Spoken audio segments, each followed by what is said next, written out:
Listen, I've never had any problem expressing my opinions, but what we're doing here is bigger than that. These are conversations that need to be had in an unfiltered way. Drag racing's all I've ever done. It's all I care to do.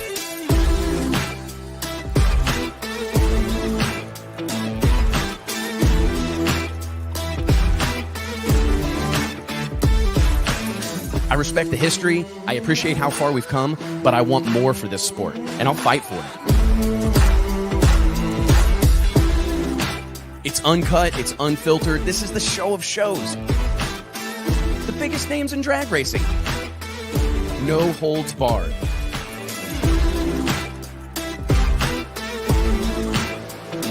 This is the great American motorsport. Drag racing.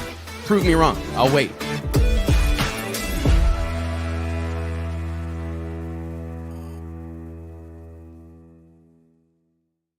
Hey gang, Wes Buck here, Drag Illustrated Magazine, checking in. It is Wednesday, July 17th, 2024. Hope you're doing well out there, and thank you, as always, for joining us here on the Drag Illustrated YouTube channel as we kind of gather around and talk all things drag racing. Make sure you check in the comments. Let us know where you're watching from. I've really been enjoying seeing where everybody is located. We've got people in here from Germany, Sweden, Australia, some spots in the Middle East. So anyways, let us know where you're checking in from, and also throw in some questions. We're going to have a big show today, a barn burner, dare I say. I think I'm going to get barn burner shirts made. It feels like it's time. But anyways, we're going to be joined by NHRA Nitro Funny Car World Champion Matt Hagen about 2:40 p.m. Central Standard Time.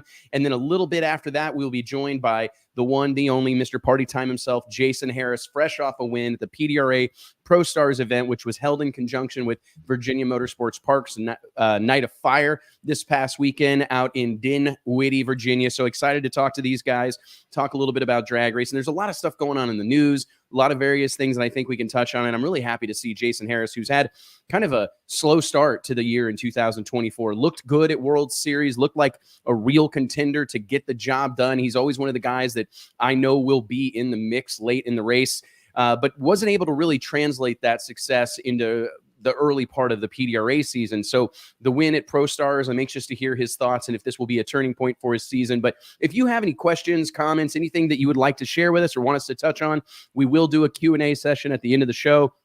As always, I want to tell you guys a huge shout out to the companies that make this show possible. Redline Synthetic Oils, Stroud Safety, FlowRacing.com, and of course, our brand, Racers Club, the brand for racers by racers. Thank you, guys. Make sure you support the companies that support us. And I guess it's time. JT, Mike, what's up, boys? I got news to share with y'all, and I'm pretty excited about it. You got new stuff going on, man. You got the new background, new house, new studio, and what else? We moved over the weekend, and I want to tell you guys, questionable decision moving in July in Texas. They're going to bury me in this house that I'm in. I don't know that we'll ever leave this one. We didn't make this move thinking that this was like our forever home, but I've been in here like 72 hours now, and it's looking more and more like forever. This may be it. It's looking more and more like forever because if I move, it's to the basement. that's all the further I'm going. You ain't never moving, JT. JT's got a whole compound. Yeah, he built a palatial estate outside. Kind of Missouri. He looks like he could start his own course. Got a big shop. I mean, I'm a maintenance man on it now. That's all I did get done. You got all the toys. Now you get to do all the maintenance. Yeah, it sucks. Oh my goodness, man! Does the AC work good in that new house? They fixed it this morning. I've been out a week. I have to flip it on with breakers. Yeah, you've been having AC trouble. What about yours, Wes? Rock and rolling. Frigid. Okay. That's all that matters, really. It really is, man. If the AC will just fog up the windows, then you're good. I was about to get a window unit. I was so sick of it. I was like, I always have to wake up in the middle of the night and go and kick it on or kick it off. I can't stand. I can't operate. I gotta have good AC. Hotels you go to now?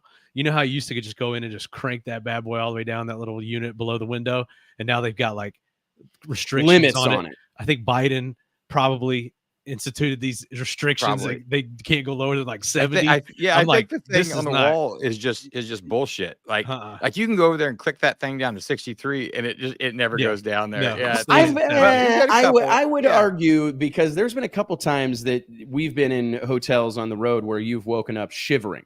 You know what I mean? Or Or That's it's like, good. You're good. Then. Yeah. icicles on me. I try to send it down as low as it'll go. And I actually shout out to Lori Frazier and Motorsports Travel, handles all of our travel, or a large majority of our travel here at Drag Illustrated, and sets us up for the Pro Superstar Shootout, sets us up for World Series of Pro Mod down in Bradenton, and always does a fantastic job. We check into the hotel and they got goodie bags for us and all this stuff. It's fantastic. But I think I may tell her, moving forward, we need to have like a conference call with the hotel beforehand and have them give us a live demonstration of how the thermostats in the rooms work. Because I love this. I'm for if this. they don't go sub 70, we have to look at other options.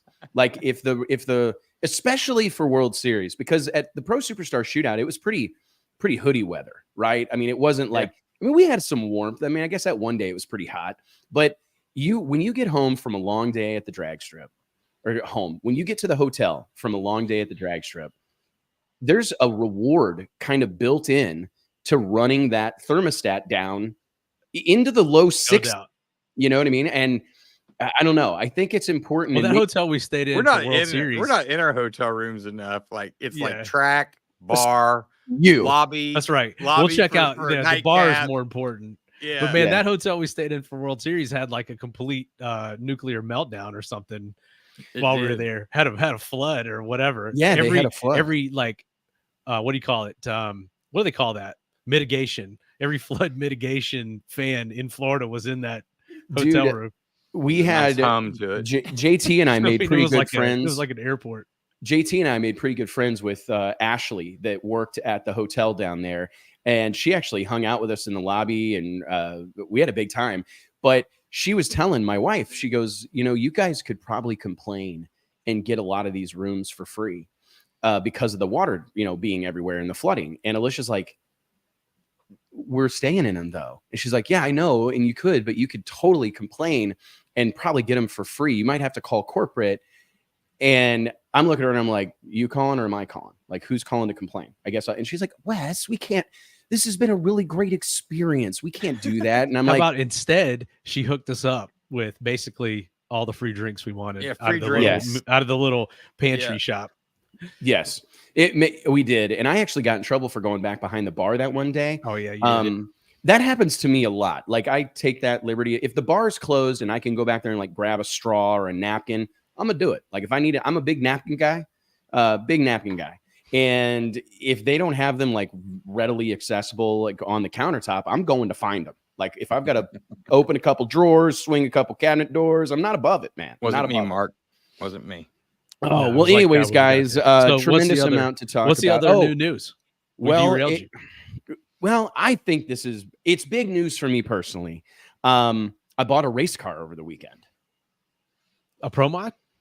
No. Oh, the DI Pro Mod, man. I thought it was time. Yeah, no, not quite Pro Mod level, but got my hands on a well-known car down here in the DFW area, Dallas-Fort Worth area. Got my hands on a little small tire car and gonna do some local stuff. Obviously, I don't have time to race a lot, but I do want to. It's always weighed on me.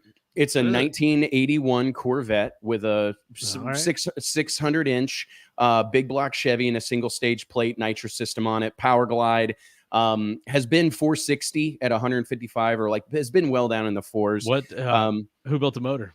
It's like a local machine shop type of thing. It's not. Did you say 91 Vet? Is that what you said? 81 Corvette. It's got a pretty retro paint job on it. So I'm actually shout out to Justin Jones here locally in Weatherford. I'm going to pull up he's got a brand new vinyl shop that's going to wrap it for me because what is it?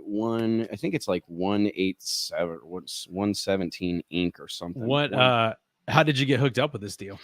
Man, Tom Gunner, Jimmy Dale. I figured, you know. So now you're going to be hanging out with Tom Gunner. Even more. Yeah. So Jimmy Dale hit me up. And he goes, Alicia. yeah, he goes. You lost him.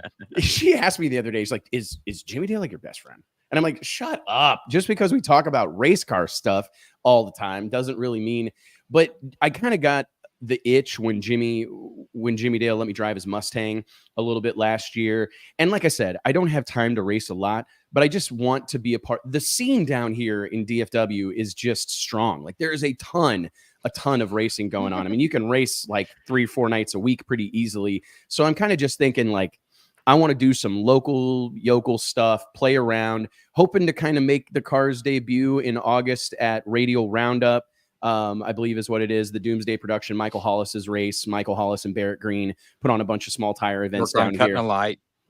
Work on cutting a light. Man, I just want to do burnouts and drop the bomb on something. You know what I'm saying? Man. Like I just, I told Alicia, like, I'm not getting any younger. My kids are getting older. Like they're getting busier. We're kind of like creeping up on that age range with my children where I'm not like the coolest guy they know. Well, I'm definitely the coolest guy they know for sure.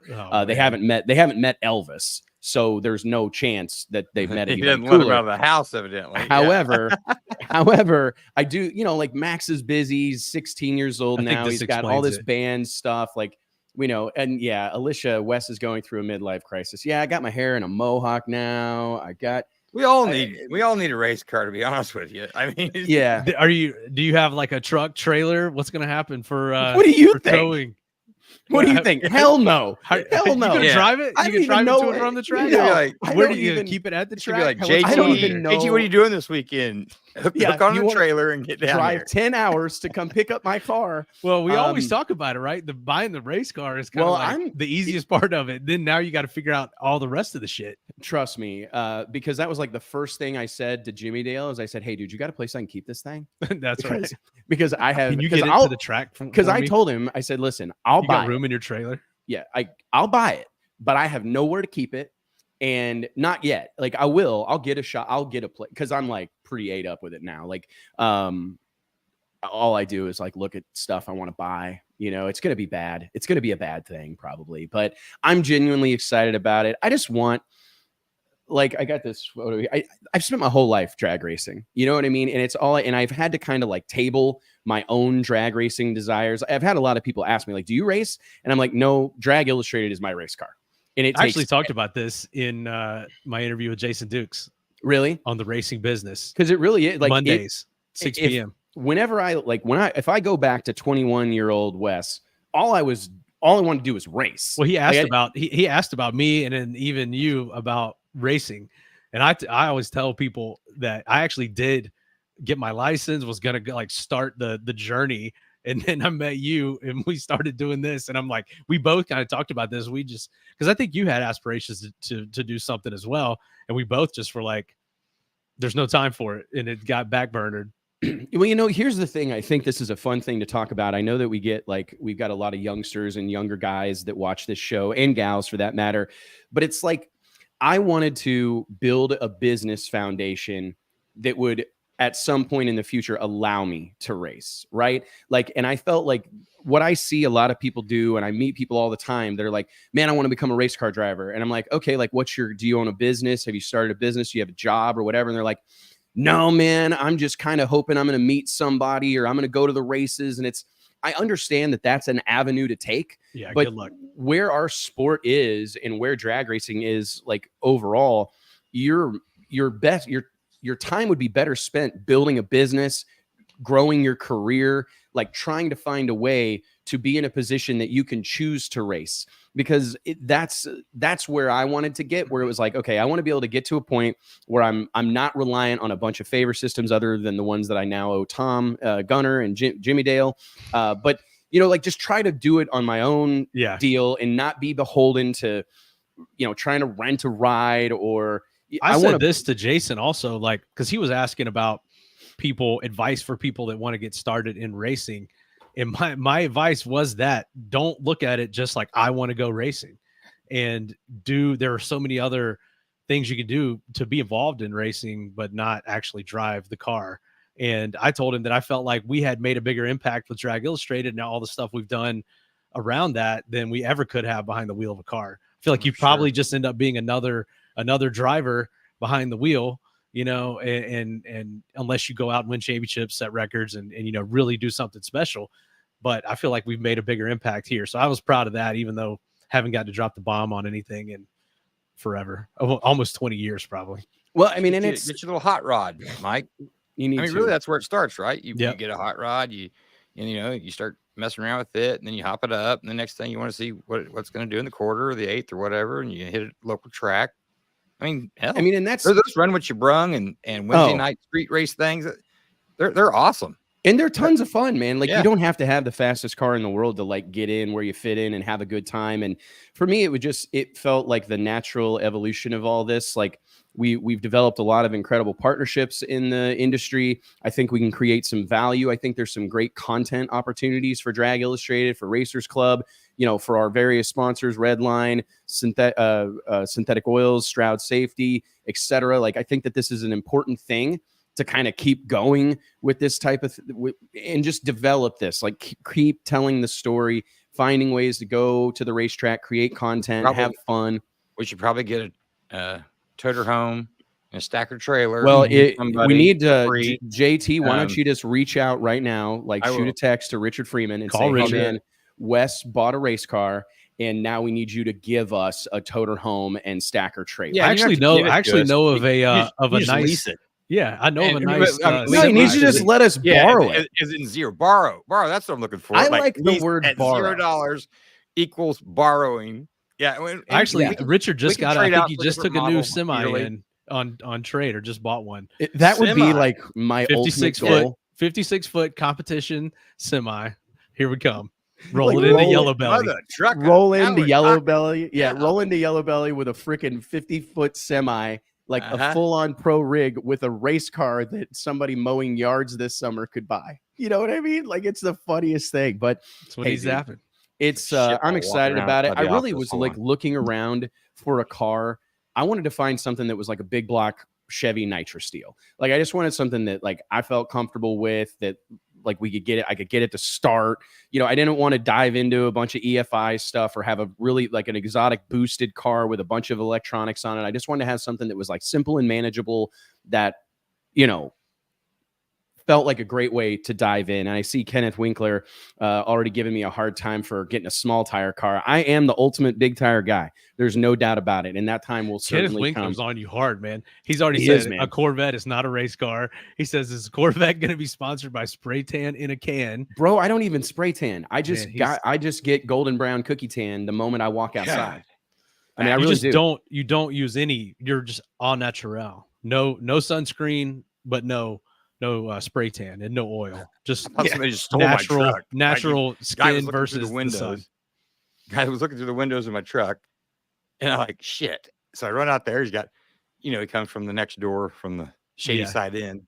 Hey man, the world we're living in, it could be possible. As soon as I got up from my desk, I was like, I better go out because I didn't lock it. And I hear a truck fire up, and I'm like, oh shit. He just stole your truck. Yeah. But it was a truck parked. But I'm genuinely excited about it, guys. Like I think that this is going to be a fun thing for us. Like we have a limited window. Pull you in the beams. I need you to come down here and race it. You can drive it anytime you want. Right. Is Alicia going to be your bug? I hope so. She says she doesn't like the idea of doing that. You have to have a seat over there for her so she can ride along. It's got 2 seats in it, baby. It's got nitrous bottle brackets over there, but we can take them out. We can move them, But anyways, man, it'll be a fun hot rod. Her red DI jacket that all the girls have. Yes, she needs to. Yeah. I'm excited about it, dude. I think it'll be it'll just be a fun thing. It'll be fun, And like I said, I'm not trying to go run X275 with John Sears guys and try to keep up with the baddest dudes on the planet. I just want to. That's next year. I just want to go play around a little bit here locally and support these tracks, man. Like that's one of the things that's important. Is it's just like I want to go buy a tech card at XRP, go buy a tech card at Yellow Belly, go buy a tech card at Texas Motorplex. I mean, I think it's an important thing, and I'm excited. I got to like put my money where my mouth is, right? You know what I'm saying? It's like we preach this all the time, and I've just, like I said, I've had to make a conscious decision for a long time to build our business. And I've spent 20 years doing that. I mean, we've poured every ounce of energy, every ounce of heart and soul we have into Drag Illustrated and all the various offshoots of this deal.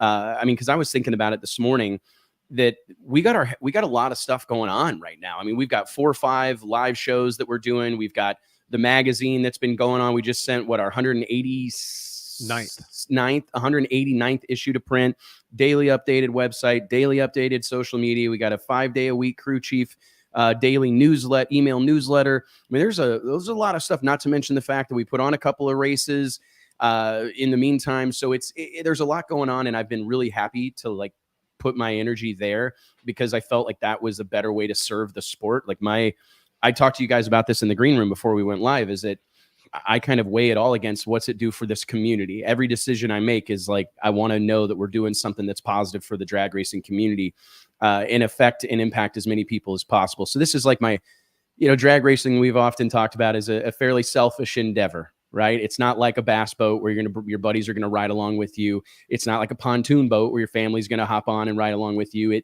It at times it can be a selfish endeavor. And this was my kind of first foray into saying, you know what, like it's long overdue, and I want a race car of my own. Look at it though. I mean, you grew up at a racetrack. I want to trade it for the world, bro. And it's your family gets to spend time together, and after the racing's over, you hang out with your friends and cook and barbecue and and there's nothing selfish about that at all. It is, but that goes back to volunteers the can't be family. Victims, man. That's what my dad used to tell anybody that came with us to racing.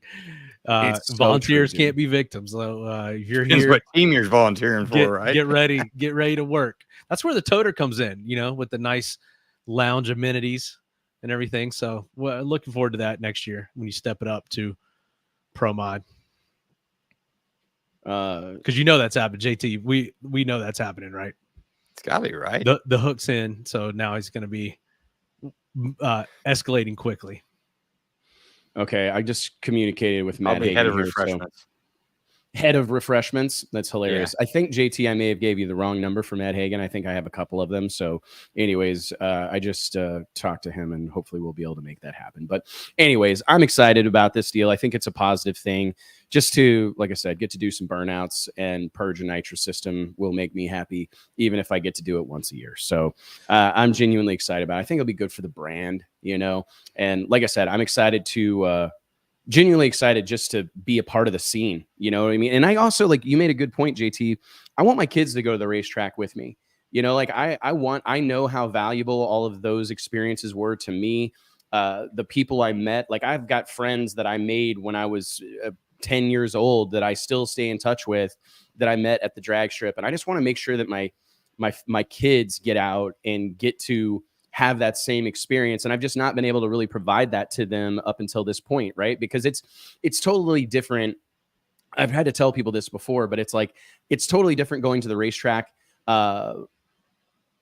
in a work capacity, like as a representative of Drag Illustrated, and your really only place of refuge is like the media center or a tower suite that you've rented and you've got clients in. So I've not been able to provide my kids like this fantastic going racing with dad experience. So it's like now that door has swung open, and I'm genuinely excited. Like I'm as excited about taking Max and Sophia to the racetrack as anything. Just to call it character building.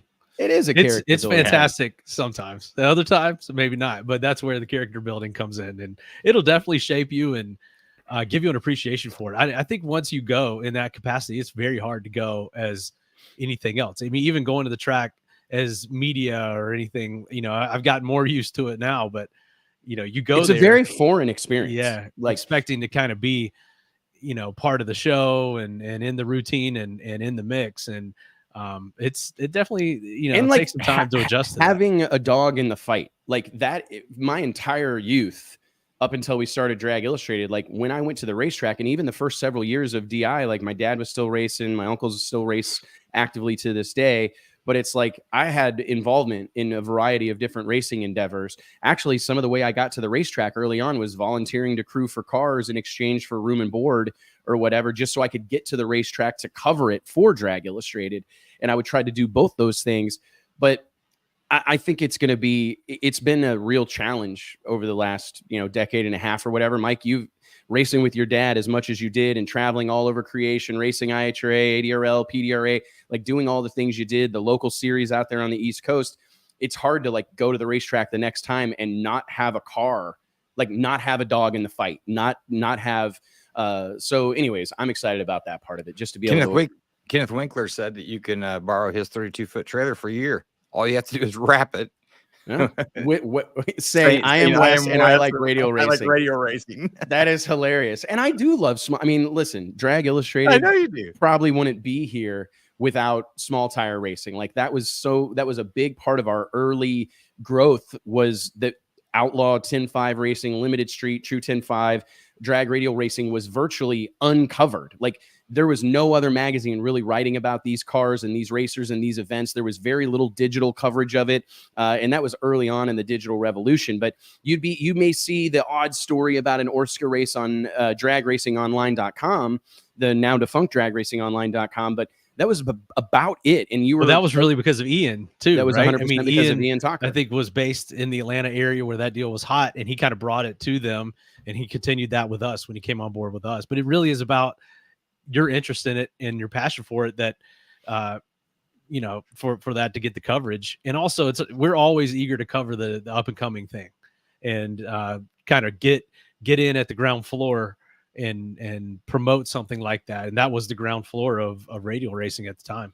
It really was, man. And I some of my favorite drag racing events and memories are from those early days of Outlaw 10.5 and early days of True 10.5, and like the Texas King of the Hill series and Texas True 10.5. There was like, Texas really is a big part of the history of small tire racing. Like there were some really prominent drivers and teams that came out of this area. And I'm just, like I said, I'm excited to be able to be a little bitty part of the scene here locally, show up, participate in these things. Yes, I already got, I keep New Balances on deck. You gotta mow at least once in those bad boys, maybe grill a couple times, get them seasoned, then they're ready. No, I'm genuinely excited about it, man. And I'm fired up for the rest of today's show. I mean, I believe here in just a few minutes, we're going to be talking with Jason Harris, Party Time Racing, fresh off a big win at the PDRA Pro Stars event.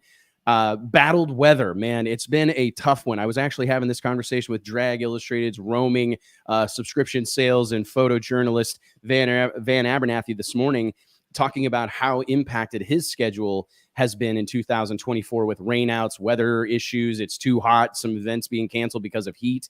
It's like, it's always something, isn't it? Like it's just always some sort of battle to fight. And I hated to see the PDRA have to yet again contend with weather. VMP is just, I never realized it until the last few years. We used to race there a lot. And I feel like, you would have some rain and some heat, but like even this weekend, they're having to cancel the event that was going on this weekend. I forget exactly what it was, but I saw Tyler posting just because of the upcoming forecast that they're already seeing for this weekend.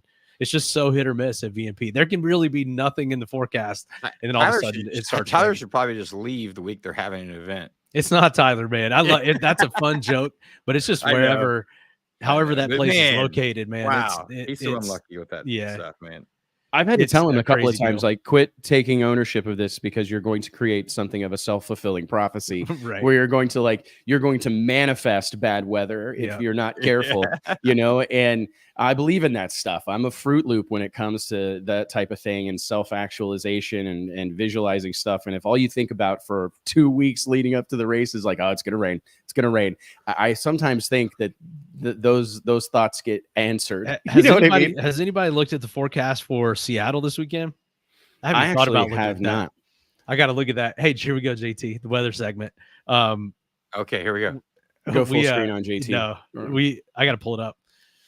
I wasn't ready. I didn't have my iPad was like stuttering. You still haven't done me a weather segment. I know. I need to. For who you got? Man, I was actually I saw a video this morning that was really cool that Brian Lones actually posted. It was the 1992 Northwest Nationals, and it was Michael Brotherton's lone NHRA Top Fuel win. And I didn't know the history behind this, but Brotherton was driving for Daryl Gwynn at the time, the Coors Light car, and like crashed it in qualifying, like spun it over on its side.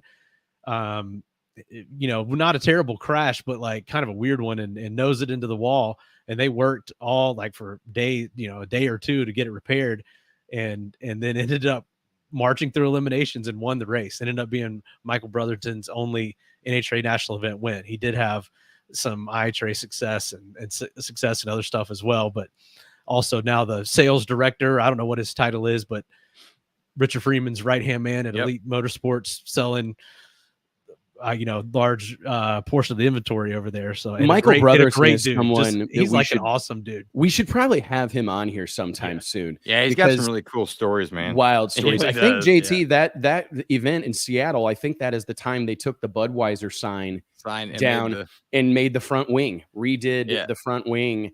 Redid the front wing on his Top Fuel dragster with a metal Budweiser sign that they yanked off a side of a building or a fence.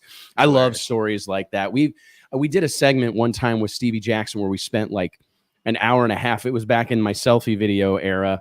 And we did a whole thing of like his wildest stories of things that they had done to try to patch a car together at the racetrack with like limited resources. And that would be similar to like I don't know if they still do it, competitionplus.com's old war stories segment. Like I think that those stories are fun to tell and fun to They hear. happen less now, but they definitely used to happen. You'd see somebody roll up, obviously with somebody else's hood scoop. That was almost always happen. Maybe a different nose, door, depending on the compatibility between stuff. That happened. You used to have to make your own stuff when everybody had a unique car, but now you could probably mix and match parts more. But it was a cool deal. I am looking at the weather now. It does look pretty good, like low 80s, low 60s for Seattle. And they're going to actually have 4 qualifiers at this event, which, is a little bit there. We go from 2 to 3 to 4. And if you remember when we first broke the news about the 2-day schedule at VMP, we also got like the alternate perspective from, it's escaping me right now, but the new general manager at Seattle at Pacific Raceways.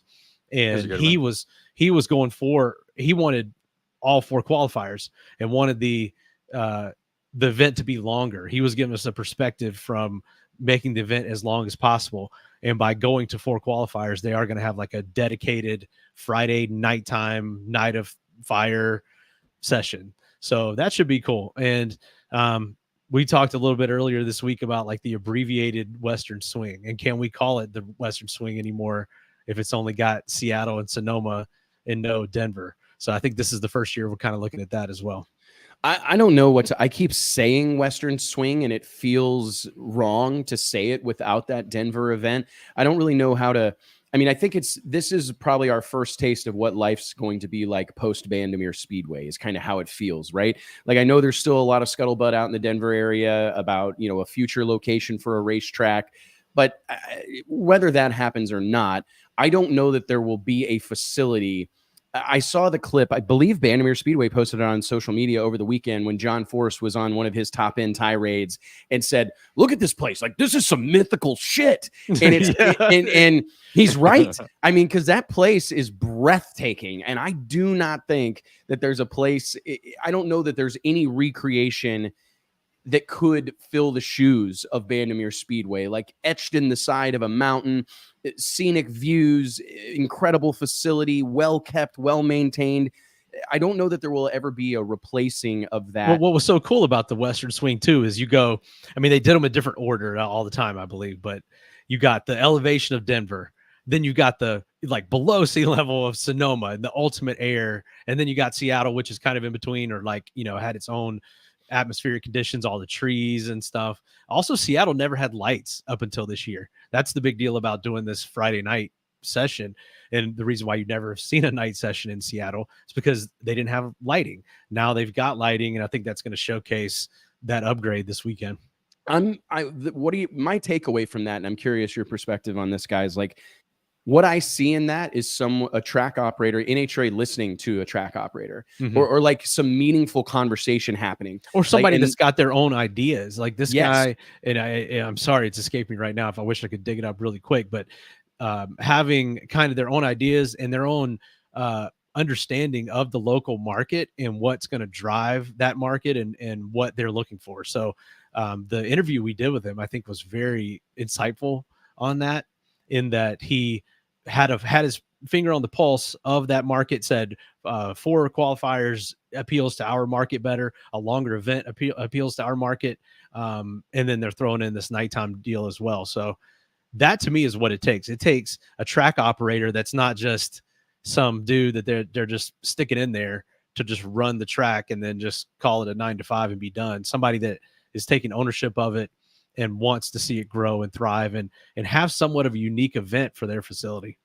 I think that's what, if I look around the drag racing space right now, and I think our next guest will have some opinion on this because he's been on both sides of it. His father was the president of the PDRA for many moons upon its founding and for many years after that. And he's involved with Piedmont Dragway, involved on the promotion and operation side of our sport as much as many racers, if not more so. But I do think that's kind of what we're in the era of, is track operators, especially those like associated with NHRA, like, or PDRA, any of these series, they're tasked with like finding a way to make their event stand out or be special, stand tall amongst the crowd.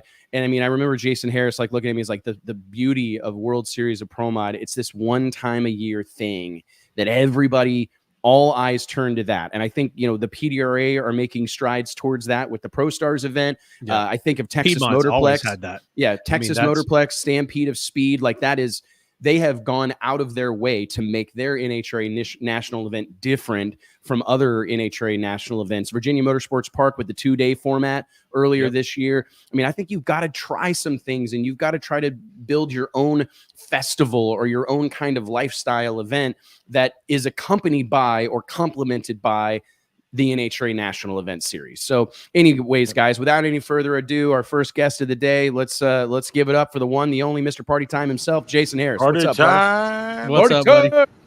What's happening, guys? Man, how good did it feel to get back in the winner's circle, brother? At the beginning of the show, I was talking about you looked strong, looked like possibly the guy to beat at World Series of Pro Mod, and we all were kind of anticipating you carrying over that success. But it's been a little bit of a slow start to the season for you guys. Ran well, damn near matched Derek Ward's national national record early in the season, but you had a few early exits, but turned it around this past weekend at the Pro Stars event, putting that Party Time Camaro in the winner's circle in Pro Boost competition. Like, do you see this as a turning point for the season? Is like, all right, now we're cooking with gas. Yeah, definitely. We made some changes over the break there for a little while, just to try to see if we could get the car better in the heat. I really didn't have a lot of runs in the heat. We run it World Series of Pro Mod. We run it a lot earlier in the year, and we had a lot of good track setups, but we just didn't have anything for the heat. The heat was our deciding factor. And, I missed a tree in the finals at Galot and just had a lot of early exits. I had a lot of trouble at Maryland, just mechanical stuff that I didn't have last year. So we went home. Me and Jamie Thompson and my dad and Brandon Stroud, we all got together and we kind of rewrote the playbook on the old blue car. And we found some things that we needed, and really going to use Pro Stars as a test session just to kind of make sure, everything was good. And we had rain. So then it kind of fell into the format that I'm used to racing, which is, one shot and let's go, just from running from Big Dog. I was kind of glad, I really like the, one shot, because these teams are all good. And the more shots you get, the better they're going to be. Where I'm in the same boat. The more shots you give, the better I'm going to be. But still, in the same effect, I'm used to racing that, 2 qualifier, let's go racing kind of thing. I absolutely love that format. I'm glad you brought up Big Dog. I was watching the stream over the weekend. Shout out to our boy NC Pro Modder, Jay Warren, for providing the live stream, because I love being able to watch that event and follow along. And had some great racing out there, but I was actually telling my wife, I'll tell anybody that'll listen about Big Dog, because I just love that 1-day format, like weeknight, 1 day, it's not even 1 day. It's just a few hours evening on a weeknight. Yeah. Like, do you think there's room for more of that in drag racing, Jason? Because I get in these complete off-topic, wild conversations, but it's my favorite thing to talk about, is like what we can do different, how we can grow. But I think that there's room for that type of thing, because I look back to like Lights Out, the Sweet 16, some of Donald Long's big productions. And that was kind of one of the sticking point with me, is the more runs you give these guys, the smaller the window gets for the guy who can't come on Monday. Like there are plenty of guys such as yourself that got to run a business through the week. Look at, I know a Napa Auto Care Center when I see one back there. We got the Napa Gold filter selection back there. Me and Wes, hey, all three of us right here got the Napa Auto Care connection going on. My dad has a Napa Auto Center, Auto Care Center. Mike's dad's got one. Jason's got one. Yeah. But that is what it. I mean, we always said that my dad hated testing. He even hated other people having the opportunity to test for this exact reason. And like you said, Jason, the one shot and go. I mean, that honestly probably was the deciding factor or turned the tables in It your was like favor. a great equalizer. Yeah, Yeah, for it you was, to for you to kind of turn this thing around this year, because we saw you last year at World Series of Pro Mod 2023, and you went to the semis, and I felt like you kind of carried that through the year. And you had a good showing down there this year, but we haven't seen you kind of carry that momentum quite like like you did last year. So do you see that kind of as the turning point, and would you like to see more of that kind of one shot and go format? I definitely like it. I mean, like you say, a lot of teams have a lot of big money, and I'm fortunate enough to have great sponsors because of the championship and because of things that I've accomplished over the years. And it's not to say that I'm the poorest car in the class, but there's a lot of guys that really do race out of their own budget that have Napa Auto Care or Derek Ward's concrete guy. A lot of these guys don't have the big money to chase, and I think the big money teams with the guys that have a lot of parts, they can go out there and just see what happens on testing, and if it sticks, it sticks. And I mean, Pro Nitrous is a good example. I mean, I hate to go back to my brotherhood there, but they've got to the point now where you almost can't test because you got to keep fresh motors, and if you've only got one motor, you can't beat on it, so you kind of just got to work with it. And I mean, I think some of the smaller groups that have really come through have they've kind of fell to the wayside, but form the bigger teams that test and have had 4 or 5 motors and they can do this, and because they have these Hail Mary runs that they can just throw at it and go. And the 1 shot or 2 shot deal and go racing has always worked in a favor of anybody that really doesn't have the money, who just knows racing and can kind of do it. What about navigating a less than perfect track? I actually had this conversation with Tyler Crossnow a couple weeks ago about the race in Maryland earlier this year, and any race really through the summer. Everyone wants to complain about racing in the heat or the heat of the day, or if the track is not on kill. We see kind of shying away from that.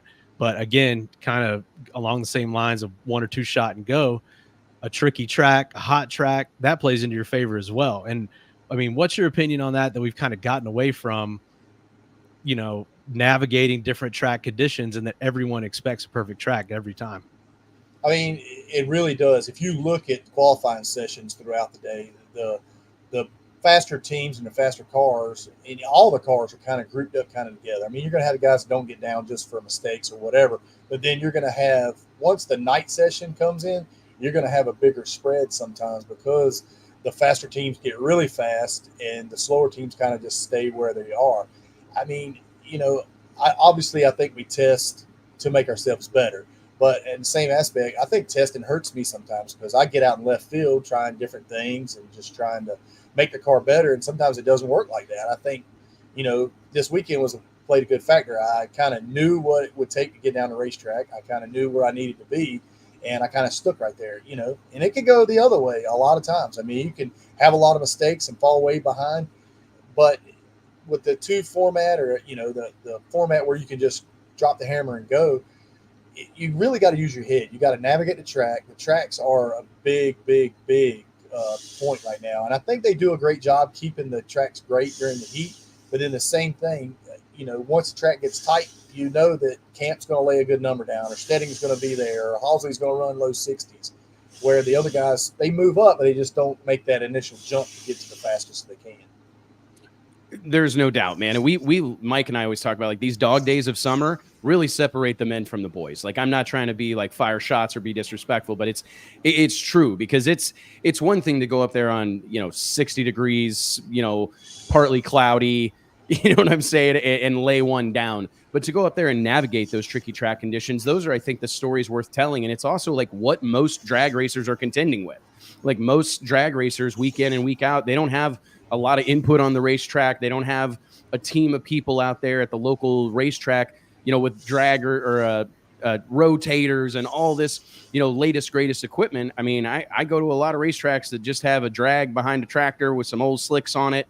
You know what I mean? Like, trying to knock the dust off this old thing. And it's nice to see that, because I do think I get a little bit worried that we're going to get to a point where the expectation on the track it's unsustainable over the course of time. Like, it's hard to run these facilities. Now we expect them to be glued wall to wall. We expect them to be perfect. We expect to have the track, to own a rotator. We expect them to have all this equipment.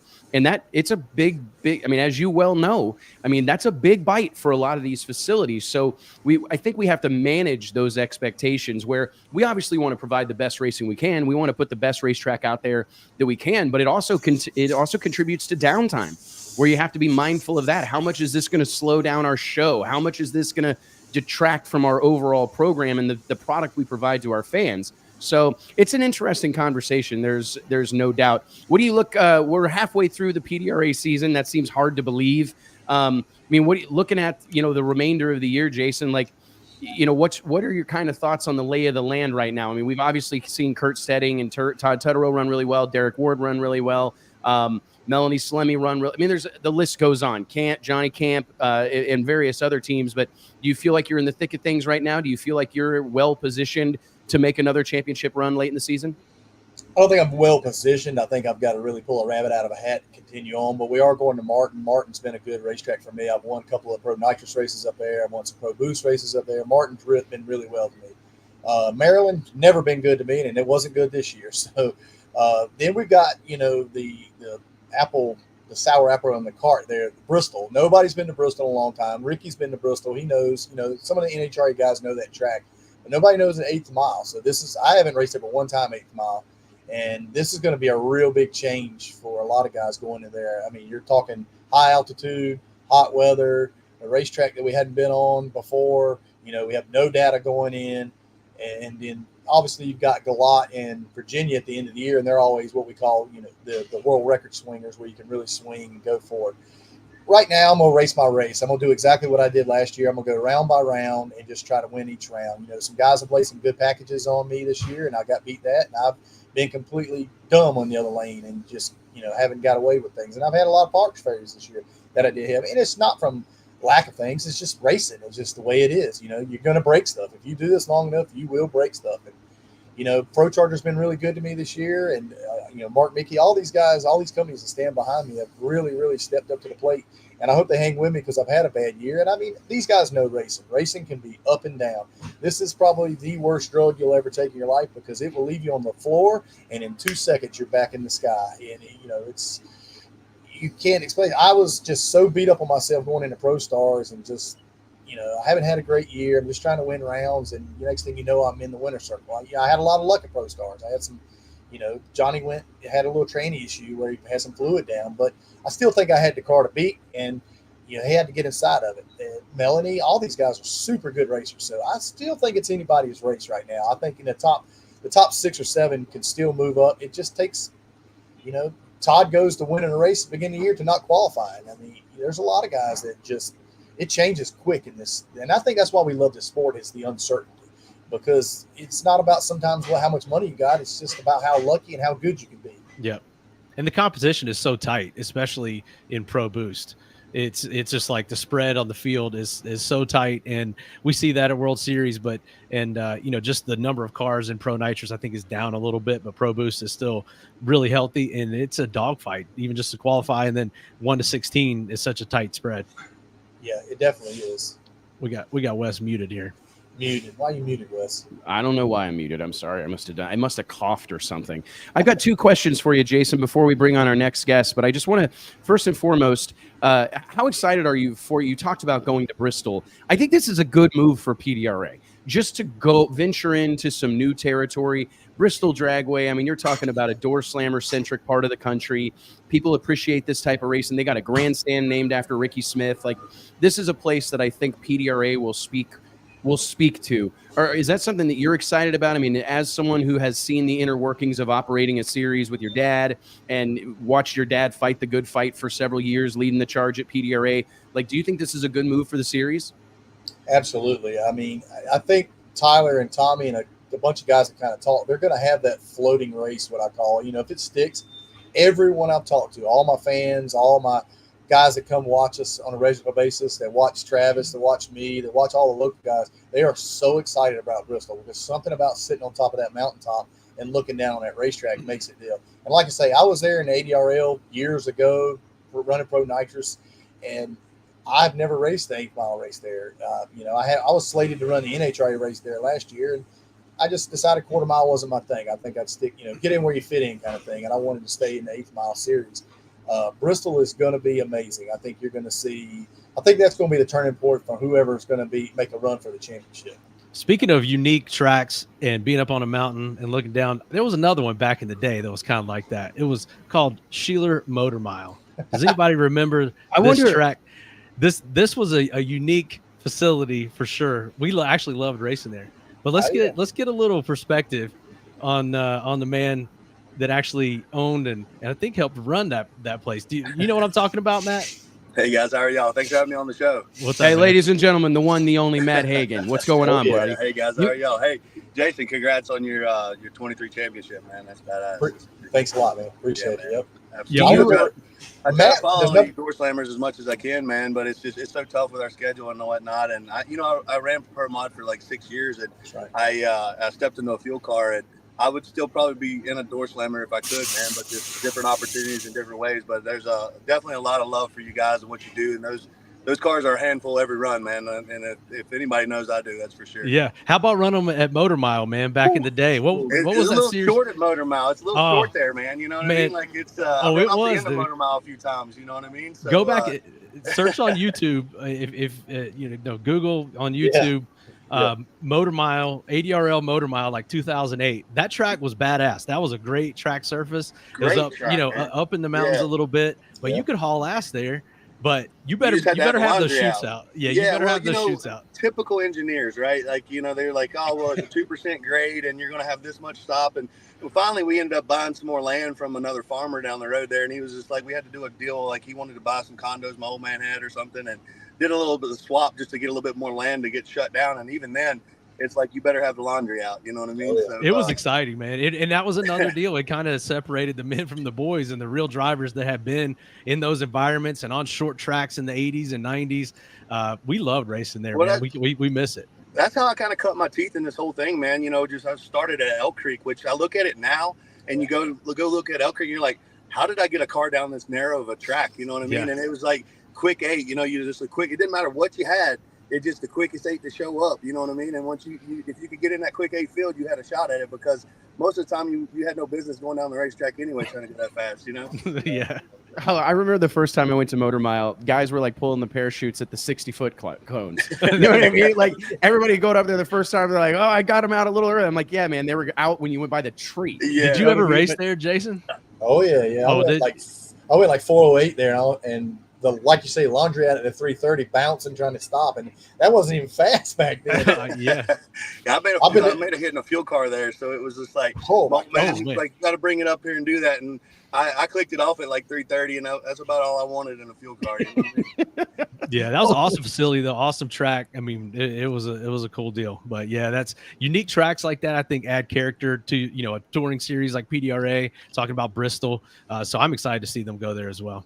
What do you think of Bristol? Like, where is the big bad bump in that left lane that we were seeing all the videos from? How far down is that? Because I mean, I guess my 8th mile door slammer guys hopefully won't have to compete with that. Isn't it just beyond the 8th mile? Yeah, it's just right there for us. It's around 660, around in there. That bump is where the tunnel's at, man. The left lane is just, it's a bear, man. To have such a great facility with Bruton Smith facility like that, to have such a rough racetrack is really tough. I mean, every time we go to Bristol, I just kind of throw my name in the hat and see where we end up, because it's very challenging. But I think, like Ricky Smith, he's one of those guys that's really good with a 4-link and can get a car down a dirt road, that kind of stuff. If you got a good setup underneath your car, man, you can, these pro mod guys usually do pretty well there. But for a fuel car with no suspension, I mean, it's just, it's like every bump that you hit. Like JR beat me there a couple years ago in the left lane, and he come by me bouncing around. I looked over and I was like, no way, there's no way the guy got down that lane, but sure did, so it's definitely challenging, the bumps and the dips out there. And then the transition, when we got over there, where they repaved it, we hit all that new asphalt, and it's spinning the tires and putting cylinders out, and driving you left and right, and you earned your money at Bristol this year. Yeah. Watching Matt Smith's bike go over that bump with the front wheel bouncing even 4 or 5 inches in there, I'm like, oh my goodness! Like it is kind of a crazy thing, but hopefully that's something that gets addressed over the course of time. But on the same token, I guess it's it is one of those races that you've got to earn it. Like it's a different type of deal. You're not going to be able to go and just do what you always do. You're going to have to adapt. And I think it's great to see racers challenged to do that. I was going to ask one more question that kind of tied into both of you guys. I mean, you were a part of the Piedmont. You remember Big Dog. Motor Mile had their own version of Big Dog for a while. They had a Big Dog shootout Thursday night. And like, I'm proud of the fact that we like really promote that style of drag racing because you guys have both seen this from the highest levels down to the lowest levels, entry level racing. Like those events, how important are they to facilities in this country? Like, do you think that that type of event, the weekend, the one night a week, monthly programs where you kind of develop your own stars? I remember hearing stories about Piedmont back in the day where they would like whoever won on Thursday night, they'd be talking about him in the coffee shops on Friday morning. Like, how do we get back to that? You know what I mean? Because, you know, Matt, you're obviously racing at the highest level that exists in drag racing, but like, how do we get that kind of local buy-in where the fans are like, and you see that? I would love to hear like some of the tracks you go to where you feel like we have that kind of a relationship with the fan. But like, do you think that those type of events that develop stars, we spent an hour last week on the show talking about match racing and what we could do to bring that back to try to develop stars, because that stardom typically starts locally and spreads nationwide over time. So like, do you think that those are like, there's opportunity for that type of stuff? Jason, I'll start with you. Yeah, definitely. I mean, Matt ran Big Dog back in the days in his beginning, and you know, he kind of led me, and I raced Big Dog right after him. And the local level is where the guys get the hunger to go see Matt on Saturday and Sunday. You know, that local level where they come and they run their street car, or they run, you know, their 275 car, whatever they've got. They do that on a weekly basis. They can only come see Matt once or twice a year when he comes in their area, and that kind of leads them to go see NHRA. So I think it's a stepping stone throughout drag racing. You know, you start at the test and tune level, you go to the PDRA to pro mod level, where you come and you watch us at your local racetrack. And then, you know, when Virginia or Charlotte or Bristol comes around, these guys make their change to go see Matt or Erica or whoever, you know, the pros, the guys that we look up to. Yeah. And you know, for me, I think it's one of those things, what really, you know, stuck with me was like, you had like the cars that were named back in the day, like the Snake and Monkey. You had like Ronnie Coleman was this was like Superman, you know what I mean? And he was the car to beat back in the day. And you had a bunch of different name and themes of cars, and it just kind of like people like they rooted for that, man. You know what I mean? And they could get behind it. And like you said, you know, people remember that. You know what I mean? It wasn't just a driver that they were talking about. It was like there was this whole scheme. And you know, so it was like, man, you got to race Superman tonight. You know what I mean? That kind of thing. And so I think it gets back to that old school match racing foundation of people being able to root for certain people and having a scheme around it, and really being able to pull. Everybody's kind of got like nicknames, you know what I mean? Like Fast Jack Beckman and, you know, stuff like that, right? But when you kind of really bring that home, and it's a local boy, and they're able to pull for that every weekend, they really rally behind that, man. And I miss the days. I envy you guys so much of having the starting lines full. You know what I mean? They do so much at NHRA to like keep people off the starting lines, which I understand for insurance and stuff, but like that is cool, man. Like when you go up there and you watch one of your guys' races and there's nowhere to stand even around the tree, you know what I mean? You're like, wow, you know what I mean? And that's impressive to me, because it sends chills up my spine, man, just because it's like, it makes you pumped up for that, man. Like these people are pumped up around you. The energy is just carried around each other, and no different when we did the pro shootout this you know, the spring. It was similar to that, and I was just like, this is badass, you know what I mean? So I mean, it was really cool, and I think that's what more drag racing needs. I know NHRA does a good job of like, hey, you get 15 people, you know, that's it, you know what I mean, kind of thing up there, and you know, they monitor that, but you guys are in a category and classes where you kind of make your own rules and have your own insurance and do your own thing, and I love seeing that, man. I think we need more of that in our pro categories, you know. I'm glad to hear that, man, because I see, like, I certainly understand the safety perspective, right? Like nobody wants to see anybody get hurt, but at the same time, like we can't corporate our sports outlaw. Drag racing is built on the back of badasses, busted knuckles, tough guys, do-it-yourselfers. Like this is a different breed of cat, right? Yeah. And I think we try to like put on a business suit. It's like, you know, like we're trying to corporatize our sport, and it's losing some of its authenticity, where it's like the people that care about this stuff want to be up close, want to have rubber on their face, want to, you know what I mean? Want to have to plug their ears. Like that's where this whole thing started. And I think sometimes in our efforts to grow and expand our sport, you start to lose sight of how we got here and the kind of people that got us here and how this whole thing works. And it's just, I think in some instances it's lost a touch of its personality, lost a touch of its authenticity. And it's all about that access. Like I said, I get it. People go nuts on social media when they see those pictures from Donald Long's races where there's 10,000 people on the starting line, and you could certainly get over center. But one of the kind of arguments that I make about it is if you've been involved with a race team, you know how many people care. Like you want those people that have supported you through the week, your wives, your brother-in-law, your cousin, your uncle, whatever, that support you or flip you some gas money back in the day or help you unload the car when you couldn't get a hold of anybody else. All those situations we found ourselves in, you want those guys to be able to come up there with you and feel like they're a part of it, like feel like they're involved. And honestly, it's the ultimate selling tool. I've experienced that myself. Like one of the reasons we wanted to have our own events is because I wanted to be able to make those kind of decisions where I can bring the CEO of a company and sit him on the wing of a pro mod if I want. Yeah. You know what I'm saying? Like, hey man, I'm going to bring you up here and I'm going to rattle your lungs and you're going to get an experience. You're going to get a nose full of race fuel and you're going to have a different appreciation for what we do than watching it from a, man. Like, it does. Get them up there. It's Absolutely. like, you know, it's that's a selling point, man. Like, it's get them to the race, get them to experience that. And I think that rings true with all drag racing, you know, get the behind the scenes experiences because it's so interactive and fan engaged that we can, you get a CEO or a corporate guy to take one Saturday, man. It just takes one Saturday out of their week and get them to a race, and it sells itself. I mean, I've always pitched a lot of these big companies in a boardroom and a PowerPoint and this and numbers, and that's great. You know what I mean? And they're like, a lot of them are bean counters, and they want to see their return on investment and how we're going to get this back.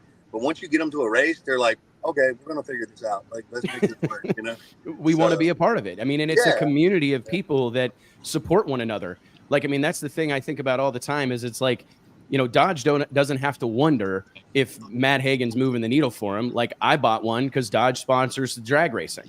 You know what I'm saying? Like, I support the companies that support the sport. Like, if Tied with Bleach was Matt Hagen's sponsor or Jason Harris' sponsor, I would go downstairs, tell my wife, hey, throw all that bounty shit out or whatever. We're buying Tide. Right. Yeah, I mean, absolutely. and that's just, it's the name of the game, man. Well, Jason, I'll cut you loose, brother. Thank you so much for being a part of this. We're looking forward to seeing you back next spring at the World Series of Pro Mod. And hopefully we'll be talking to you over the course of the next few months as you keep kicking ass and taking names and hopefully notch another championship in your belt. All right. Thanks, guys. I really appreciate it. Good luck, brother. Appreciate you, brother. Talk Thanks, soon. Matt. See you. Matt, I do want to take a second, and I appreciate your time. One of the things, we had some offline conversations, you and I, over the course of the last couple of weeks, and I do just want to say that I genuinely appreciate your candor. We talked about this on the show last week, that I do think that in light of the situation we had with John Force at Virginia Motorsports Park a few weeks ago, you know, we had a lot of fans asking questions, and there were no answers. You know, and I felt like the fans were kind of getting their wrists slapped in some way, shape, or form, because it's similar to the situation we dealt with this past weekend where our, you know, a former president gets an attempt made on his life. People want to know why that happened, what happened, why did this was, and I'm not trying to draw a comparison between the two because obviously they're worlds apart. But it does speak to people care, especially in 2024 when we have all this access to information and we have social media and all these different ways to communicate that we didn't have, you know, a few years ago. There's a lot of information flying around, and whenever you have a situation, you know, obviously in the immediate aftermath of the John Force situation, all the attention was focused on making sure that John was okay and going to survive the incident. But as days turn into weeks, I do think fans and other stakeholders in the sport of drag racing start to wonder, like, hey, what happened here? Is there going to be an official statement? Are we going to talk about things, you know, publicly about how we avoid this in the future? And one of the points you've made was tethering the bodies to the car. And I was wondering if you could just, for the fans that maybe don't know, the viewers of the show that haven't followed this as closely, basically your opinion is that the way the NHRA mandates the bodies to be tethered onto the car, which makes sense, right? To try to keep them from going into the grandstands or whatever the case may be, also creates a real dire situation for a driver in the case of one of those engine explosions. So I'd love, as someone who has experienced this and has to face it every weekend, what's your take on this whole situation? And Mike, why don't you dive back in here too, so you can participate in this conversation? Yeah, so I think it's obviously a very, very tough situation. I mean, we obviously care about our fans and we don't want them hurt in any way, shape, or form. But I obviously care about our drivers. I mean, I think that we have a responsibility to take care of our drivers as well. And, it's every explosion is so different, right? It's hard to protect, tying the bodies down, and keeping the shrapnel out of the crowds. I mean, what if we have a top fuel dragster, go up in the air and blow over and break in half at 60 feet up? I mean, how do we protect them then? So you're trying to blanket statement with, how do we protect our fans from all this stuff happening? I mean, or, getting hit by a rock on a burnout or whatever it may be. It's just a tough situation. I think, like, you sit on a third baseline at a ballpark, you got a chance to take a ball to the head if you're not paying attention, so it's just in every sport, no different than hockey or anything else.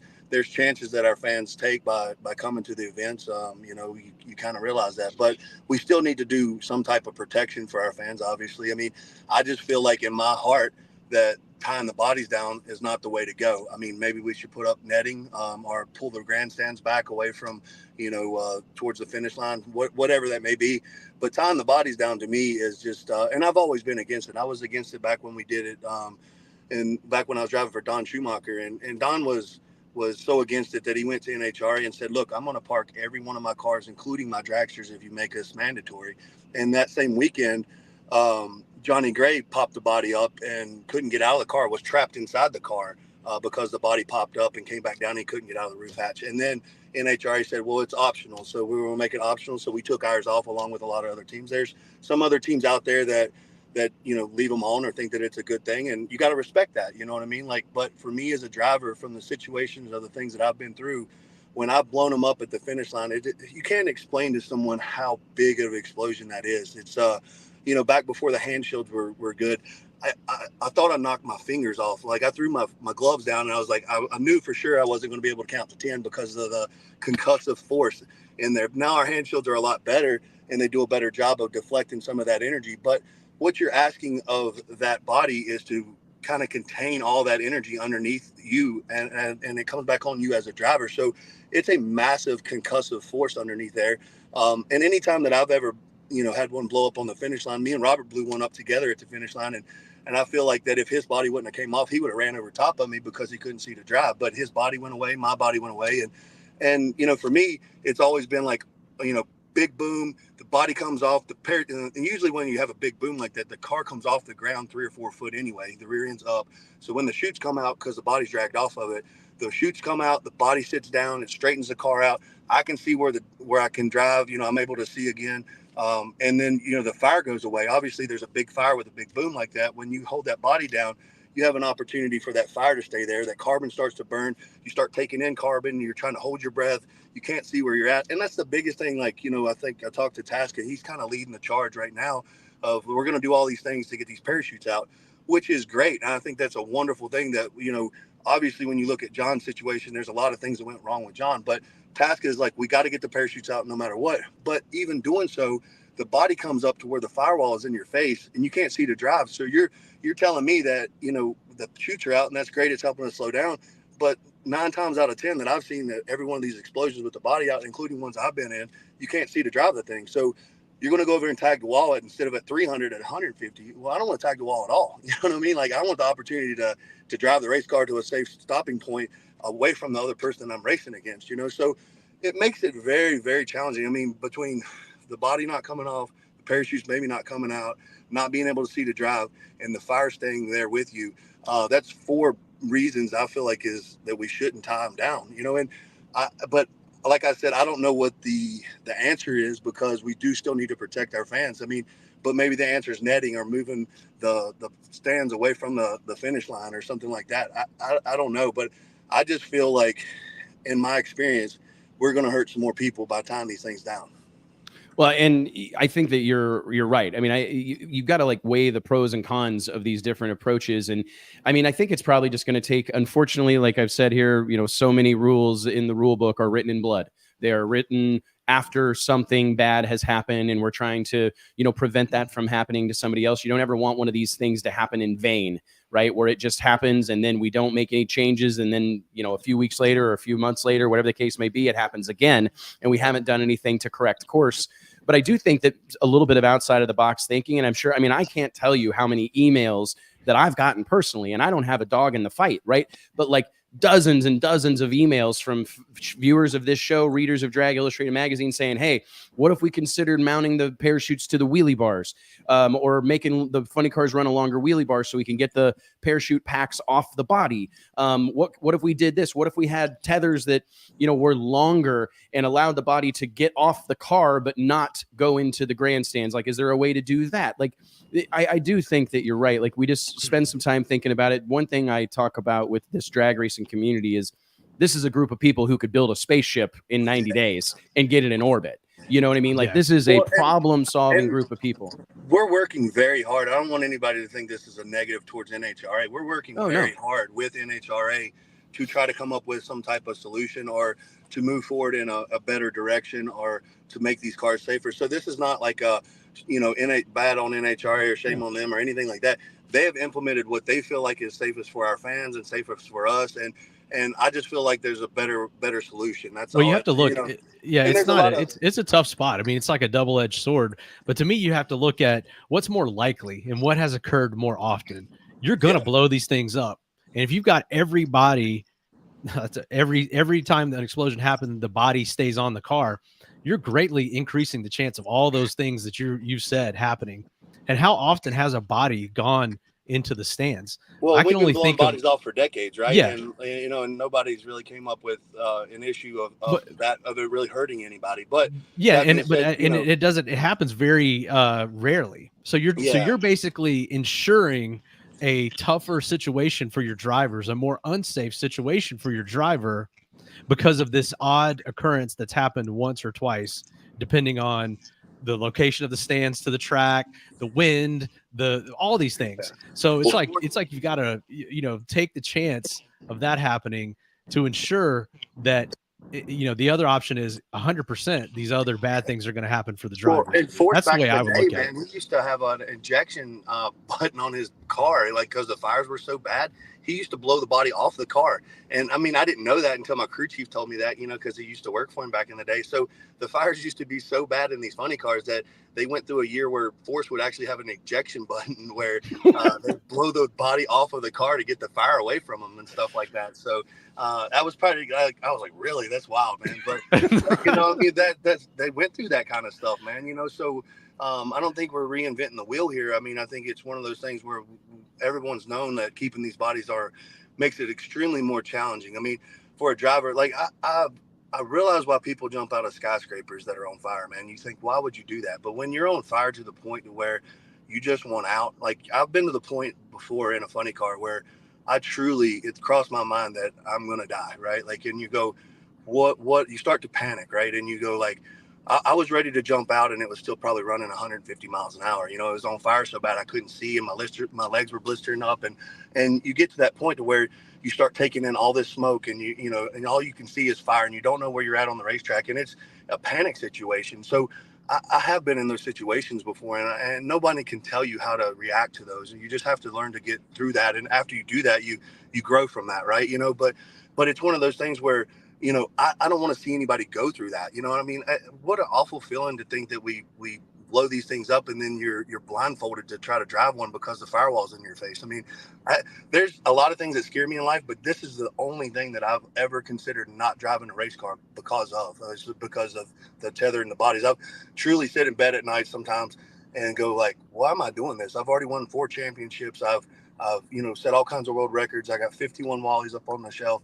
Why are you going to crawl back in something that has a real opportunity to hurt you now? And so it makes me kind of feel foolish a little bit sometimes because I know I'm crawling in, but it's something I know and I love and I'm good at, and it's hard to step away from something like that, even though that that it's super dangerous. And you're never going to make a funny car not dangerous. but I just feel like we're adding, 4 times fold an opportunity to make them more dangerous, Yeah, So you're trapping the driver. I mean, everyone knows a funny car is the scariest thing and the hardest car to drive, but you're taking away every avenue of safety for you to get out of that. And for someone, I've seen that explosion. I think you're talking about with you and Robert Height. I think it was maybe in Gainesville, and it shows a great close up slow mo, and a guy of your size and strength, this thing's off the ground, and you're in there fighting it. And you just think what that would have been if that body was not the normal body you're used to, but a compromised version of itself where the roof hatch is no longer functional, where it's now laying on you, maybe melted carbon fiber or whatever is laying on you, all these bad things that can happen, and how if that body just came off, that it saved you. And I mean, if you watch that slow-mo replay of you and Robert there, you both kind of, it happened, it's in the middle of chaos, then it settles down, you both kind of just turn off, and drive off like nothing ever happened. And that's what we're looking for out of those. And I just think you have to look at what is sure to happen versus what is unlikely to happen, and take into consideration these things, because that's a testament to me, someone that's done what you've done and has had the success you've had and has been in these things as much as you have been, to say that the what's going through your mind when you get in that car. I think that's all I need to hear. Yeah, it's tough because there's a lot of drivers. I've talked to several of them that say like, look, man, I can't speak up. I can't say how I feel because I have to have this job. This is what I've worked my whole life towards.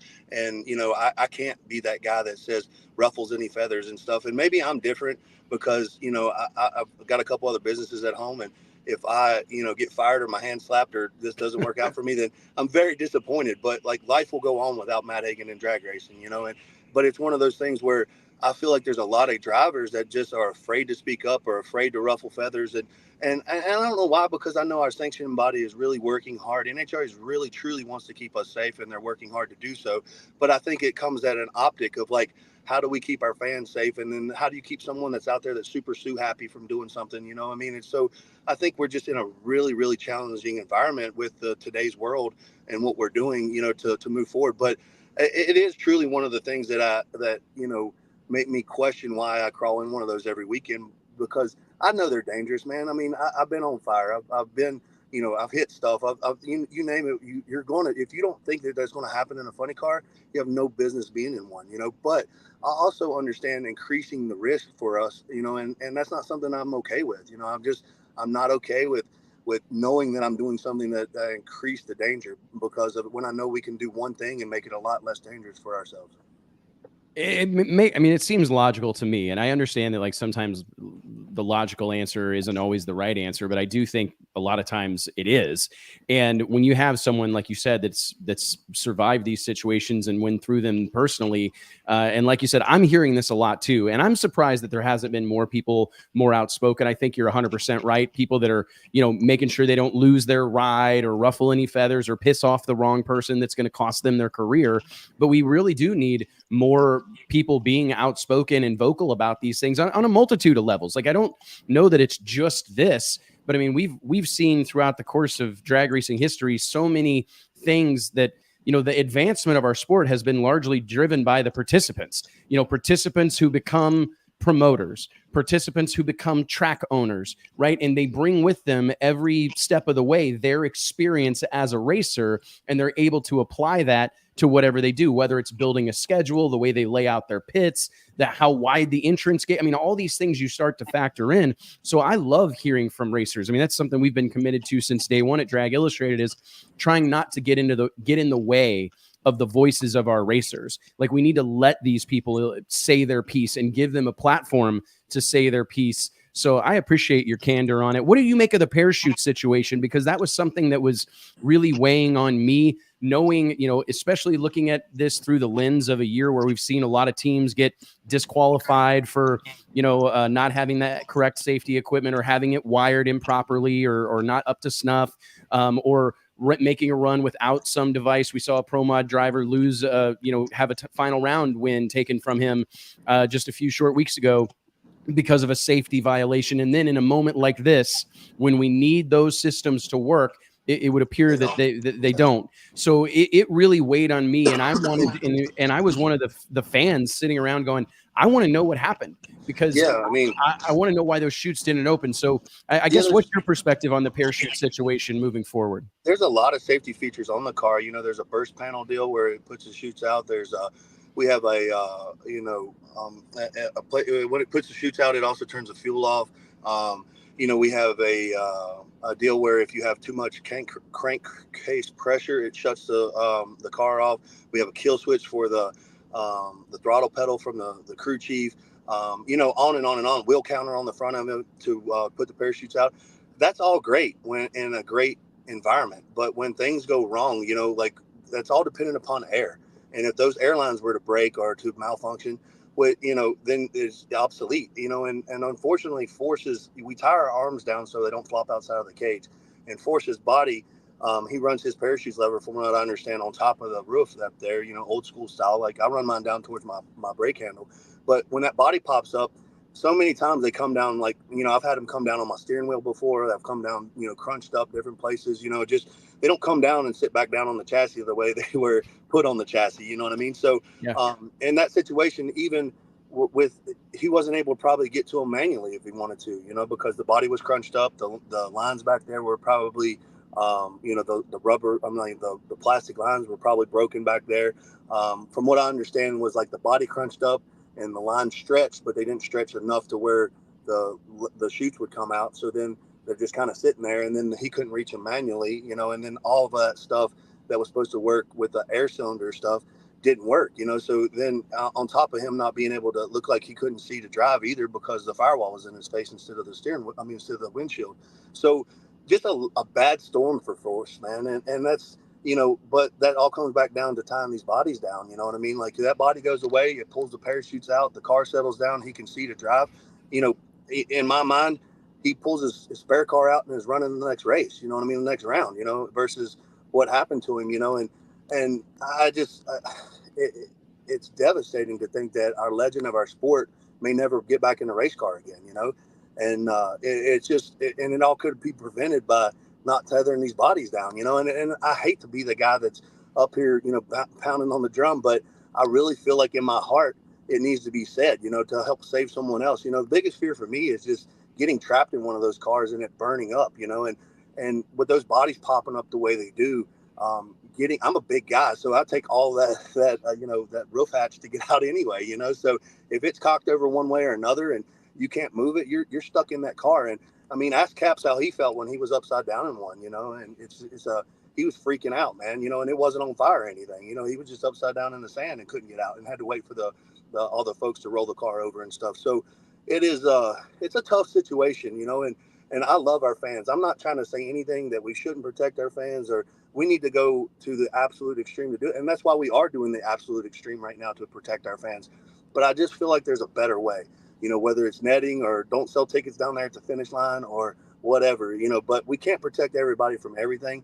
I think there's risk assumed as that we have as drivers, but there's risk assumed as fans as well, So and the fact of the matter is, I mean, we had a young junior dragster racer critically injured this past weekend, falling off a golf cart.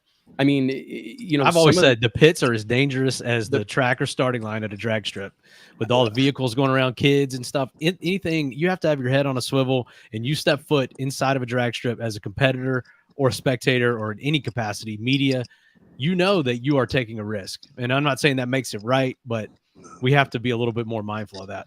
Yeah, because I mean, it's like, I don't know that we're going to be able to legislate like the safety or the danger away. Like there's no amount of rules that we can put in place. There's no amount of nothing we can do to absolutely positively, without a shadow of a doubt, ensure safety for every single person there.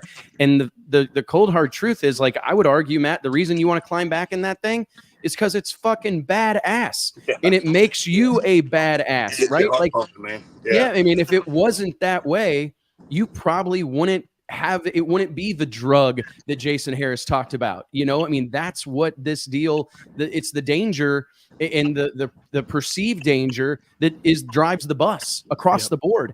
And so it's like, we got to be mindful of that like there's a certain amount of inherent danger to what we do. Cars that make 12,000 horsepower and go 330 miles an hour, like this is a sketchy deal. Like no matter how you cut it, Right. it's a sketchy deal. But that's the driving force too. That's the attraction. That's why fans paid $100 a day to come see it, or whatever the case may be, and camp out in the grandstands for hours on end. Like, I think all the time about what our fans are willing to do to watch drag racing. I mean, most of the time it seems like it's 100 degrees. If it's not 100 degrees, it's cold. If it's not cold, it's raining. I mean, these men and women go through a lot to go support the drag races and go watch the show that our sport is.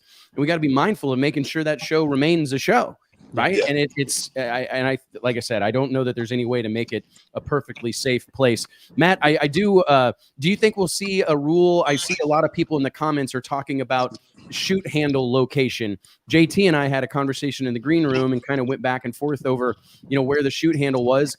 In those moments, is it the moment of an explosion, is it reasonable to expect a driver to pull the parachutes? I think you're, you would love to think that you can, but I know the times that I've blown up, I've got two hands on the wheel trying to reel it back in my lane and make sure I get the car away from the guy beside of me or gal beside of me. And, then once it kind of gets settled in, then you're trying to shut everything down, but my basic instincts when I've blown them up, on the big end down there and they're covering so much ground is like that body goes away, the big explosion, the car's up off the ground. And you're just trying to wheel it back in as it's landing, left and right and bouncing around before you can reach over and do anything to try to shut the car down. You got to get it squared up and straight. And so I would love to say, yeah, I can do all these things and shut all this stuff down, but your natural instinct is to get this thing squared back up and then start, kind of trying to shut down everything. So I've always, anytime I've had a big boomer like that, I've been very, very thankful that the body has gone away. The chutes are already out. The car's starting to straighten up and, and I can start yanking on some brake and pulling the fire bottles and, just getting this thing shut down. So I guess I haven't had massive boomer on the big end with the tethers yet. So I'm a little fearful of that, but it is what it is for now. I know our team is making hard lines back there to the parachutes. So there's not a plastic line anymore. We moved the cylinder to the back of the car to where they're not up front to where they couldn't be compromised by the explosion as bad. I'd like to see, I know we're going to work towards putting tethers on our burst panel so that it kind of reacts where it doesn't need air. So if the burst panels pop open, it pulls the parachutes with those lines like that. But all that being said, that's great. But if we still have a firewall in our face to, at 200 miles an hour, it's a challenging situation. You're going to bang off the wall, you know what I mean? Because you don't know where you're at. So, and you can't, I don't know how you would get these things those tethers not to stretch enough to where it doesn't pop up to where, it doesn't come back down and it's compromised to where you can still see out the windshield, Yeah, I mean, I thought the same thing, like an extended tether really is just going to probably catch the body and bring it back down in an even worse position, sideways or whatever, upside down. So it's a real challenge, but I think you're making a really strong case and I genuinely appreciate, before we cut you loose, I got this video queued up and I just want you to this is a classic example of what can go wrong. This is you and Robert Height alongside one another, both blow the bodies off. He runs in there behind me and thank God he was able to see where he was at and he steers it back in his lane, or he would have been all over top of me on that run there, Yeah, I think both of you neither made contact with the wall or with each other. No, everybody squared away. We kept it in, kept it straight. Watch this right here and look at, you can see Matt. Yeah. I mean, look at this. Look, the rear tires are all the way off the ground. All off the ground, a couple feet there, and that parachute's really bringing that car back into square and not letting it go left or right. And it's squaring everything up. And it's just, you see all that fire go away too. If you keep that body there, that's carbon that burns to start a fire to burn, and the oil and the fuel and everything. All that's kind of going away. So, like I said, I don't know the answer, and I know NHRA is in a tough position, and I just know that our sanctioning body cares about us as drivers. They care about our fans. I don't know what the real answer is, but I just feel like in my heart, there's a better solution than tying the bodies down. Well, I certainly appreciate your candor and speaking on this and representing your fellow drivers. And back on the positive side, you represented the entire sport at the ESPYs this past weekend, or and as driver nominated for driver of the year. Talk to us real quick before we let you go. Tell us about that experience and how cool that was. Super cool to be nominated for that, man. Obviously, it was out there in California, 100 degrees, and in a tuxedo, sweating. I don't know that I would go back again just because it was like, all the glitz and glamour, and that's not me. But super honored just to be even in that nomination. I mean, obviously the Formula One guy won it. He's got 12 million followers on Instagram. It's a global thing for those guys. But just to be up there in those ranks and honored like that, I'm blown away. I'm very, very humbled to be a part of that. And it's really cool. Something that you can stick a feather in your cap one day and just say, hey, that was a neat deal. So first red carpet, probably be the last red carpet for me, but it was really cool. I tell you what, you make a really good point. And honestly, it's something that we try to, use here and leverage as often as we can. Is you're guilty by association, right? Like, I think it's fantastic for the sport of drag racing to have Matt Hagen's name mentioned in the same breath as Max Verstappen.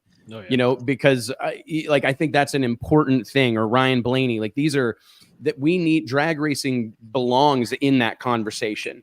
I think if the tables were turned, if you could fit in a Formula One car, I don't think you'd drive one tomorrow. You'd probably drive one tonight. You'd drive a NASCAR tomorrow. But when you flip the tables, Max Verstappen is not going to get in that Dodge Power Brokers funny car. He's not going to do it. Ryan Blaney ain't going to do it. Stewart a lot of credit, man. He jumped in them, and he's been in my funny car. He made 4 laps in it and did a great job. So, I respect Tony a lot for all that he's accomplished and all he's done. And he drives me as a driver and a competitor to do better and to win. Like, I looked it up. He won like 3 ESPYs. I was like, dude, like, what the hell? You win everything. You know what I mean? So it's like, so he was like, oh, it's good that you're there. You know what I mean? But just to have a guy like that in our corner that's done all that stuff. And, I think Tony has been great for drag racing. He just won out there in the A-Fuel car last week. So I was like texting back and forth, and he just pumped up. He's eat up with it, man. When he's not driving a Top Fuel, he's over here renting an A-Fuel car and just loves it, dude. And that's what we need. Our sport needs guys we like love that. It, man. But we need guys like y'all, man. You guys bringing these pro mod deals. I would love to see our pro mod deal be a pro category, man. You know what I mean? Like, it needs to be, and it's just one of those things where you guys keep promoting it, pushing it, and it'll get there one day. Hey, will you get a pro mod for World Series of Pro Mod in March? We got to get you in a pro mod. Let's go, man. World Series of Pro Mod. I'll jam some gears. I'm back still used to swapping feet and everything else, man. Let's do it. Oh no, you're too old school, man. There's no gear. Right? There's no gear changes. There's no swapping feet. It's a lot easier now. You love it. Well, I'll hang on to it though. Yeah. It'll be good. Well, hey man, I seriously want to make that happen because my dream, like one of the advantages that I think sports like NASCAR and Formula One have over drag racing is that all your stars are in the same cars, right? Like all your big names are racing against one another each weekend. And I keep laying awake at night, much like you thinking about fires, but me thinking about pro mod, that it's like the universal language of drag racing. It's a brand of drag racing that's successfully contested around the world. The cars still look like cars. The drivers on the left-hand side, they're nasty and violent and all those things. But there's enough of them that we could create an environment. Like nothing would please me more than to roll into the World Series of Pro Mod next spring or whatever and have Matt Hagen in a Pro Mod, have Antron, have it be something of drag racing's Chili Bowl, where you may not do that year round. You're going to go run funny car. You're going to go run pro stock. But every spring before the regular season starts, you're going to throw your name in the hat at the biggest pro mod race in the history of the known universe. So anyway, Sign me up. Let's do it. All right. I'll text Tony and tell him to let's get a car going. All right. That sounds good, hey, guys. Thank you Matt, so much. buddy. Like I said, I'm not trying to shine a negative light on anything. I know that our sanctioning body is trying really hard to do what they do to keep us safe and keep our fans safe. But I do really appreciate the time that you guys allow us to speak on a platform to air our opinions and air our thoughts and ideas. to get it out there. I mean, maybe it just takes one of these NHRA guys to read some of this stuff. I know we have a pro organization, and Tony's a part of that, and we're going to move forward with trying to do stuff through pro and do it the right way and go through there. But if these guys get on here and read the comments and the fans and all that kind of stuff, I mean, it means a lot to me. I looked at what Alex Laughlin put up when, after talking to you guys and stuff too, and read through all those comments and stuff. And, it does carry weight, so thank you guys for having me on here and having the time to do this, Of course, man, brother, we man. appreciate it. All right, You guys, keep drag you. racing. We'll keep telling the world about it. All right, buddy. All right, sounds Talk good. soon, Matt. See you Thank guys. you. See you, buddy. Oh man, what you can't ask for a more candid, like natural conversation about like I don't know that we could. You can't ask for a better, like more thorough explanation of his perspective on these bodies, man. Yeah. Like At this point, I mean, I still think of Matt. He's our age, and I think of him as being one of the younger guys, but he's one of the more experienced funny car drivers out there at this point in his career, one of the more accomplished, and he has the ability to use his platform to speak. I think that's an excellent point that he made. Everybody's in different different parts of their career, different position where they feel like they can talk about this or not. And he's no longer afraid to say something. And I don't think he's saying it negatively. And I don't think anyone at NHRA should take what we say or what he said negatively. It's just about having this open discussion about it, getting input from the comments, like what he was talking about with Alex's deal as well.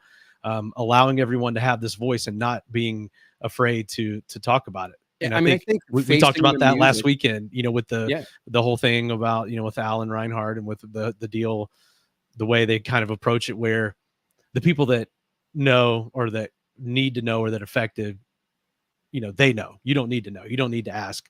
I think we all need to ask and have these conversations. I think so, man. I mean, I go back to like that, like I see Chase Freeman in the comments. What's up, Chase? Yeah, We text Thanks, about Chase. what's going on in drag racing. Like that's what drag racers and drag racing fans do. We speculate, we gossip, I mean, the drag race, like Alicia always jokes that like if you want the whole world to know something, tell a drag racer. And it's true because like we all talk and I think in these moments where there is no doubt that this was a horrible tragedy and something that we all wish never would have happened.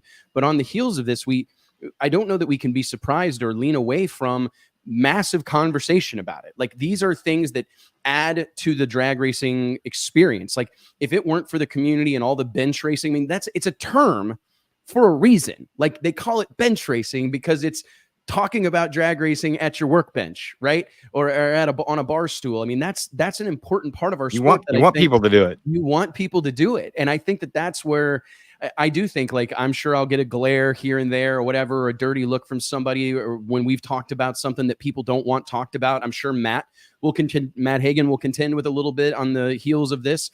But I look at the candor and transparency of team owners like Richard Freeman. Like, look at the following that they have developed in our sport and the success that they've achieved. And I think a whole lot of that is rooted in the fact that these are some guys that'll shoot you straight, tell you what they think, like it or lump it, as Ricky Smith would say. And I think that that's a valuable way to build this community, is like, let people be involved, tell them what you think, right, wrong, or indifferent, own it, and it's also like, you don't have to be right. Like you just, I think, have to be brave enough to say what you think. And you know what? Maybe you're wrong, and maybe you've got to run it back, or maybe you've got to kind of eat crow at some point. But that's the name of the game. Like, it's 2024. Put a name on it, right? I mean, like, how often do you see one of those vague posts on social media about XYZ happening, and every comment is like, "Tell us what it was. Tell us who it was." Like, we want to know, right? Even if you voice your opinion, I mean, you have the opportunity then to be educated on that. Like, if you are wrong, then somebody will probably step up and educate you on that. And then you're not spewing a bunch of bullshit down the street, to the neighbors or whoever else, or down the pits that, of the wrong information, basically. So we are, I think your opinion is great. Yeah. And I think we are making progress on that. Who knew back then? I forget how many years that was, like Matt mentioned, about that Don Schumacher said he's going to park all of his cars because of these tethers, or that Johnny Gray supposedly left funny car racing because they mandated tethers.